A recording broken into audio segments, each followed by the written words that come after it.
اعوذ باللہ من الشیطان الرجیم بسم اللہ الرحمن الرحیم۔ ان چار چیزوں کو دفن کرنا چاہیے۔ اگر دفن نہیں کریں گے گھر میں نحوست، پریشانیاں اور تکلیفیں آئیں گی۔ اکثر لوگ اس بات کی شکایت بھی کرتے ہیں کہ گھر میں نحوست ہے، پریشانیاں ہیں، تکالیف ہیں۔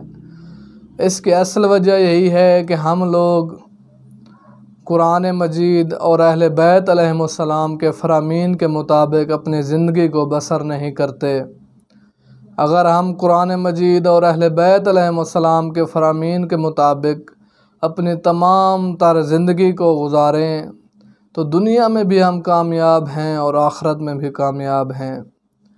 لہٰذا ان چار چیزوں کو آپ دفن کریں گے تو گھر سے نحوست، پریشانیاں سب کچھ دور ہو جائے گا۔ ان چار چیزوں میں سے پہلی چیز بال ہے۔ بالوں کو دفن کرنا چاہیے۔ جیسا کہ آپ لوگوں کو معلوم ہے کہ خواتین کے بال بکتے بھی ہیں، لہٰذا یہی وجوہات ہیں جن سے نحوست پھیلی جاتی ہے۔ آپ لوگوں کو بالوں کو دفن کرنا چاہیے۔ دوسری چیز دانت ہیں۔ اگر دانت گر جائے، ٹوٹ جائے، اس کو دفن کر دینا چاہیے۔ تیسرے ناخن ہیں، ناخن کو بھی دفن کر دینا چاہیے۔ چوتھی چیز جس کو دفن کرنا چاہیے وہ ہے خون۔ اگر آپ کے جسم سے، باڈی سے خون نکلتا ہے تو جب وہ زمین پر جائے تو اس کے اوپر آپ تھوڑی سی مٹی ڈال دیا کریں۔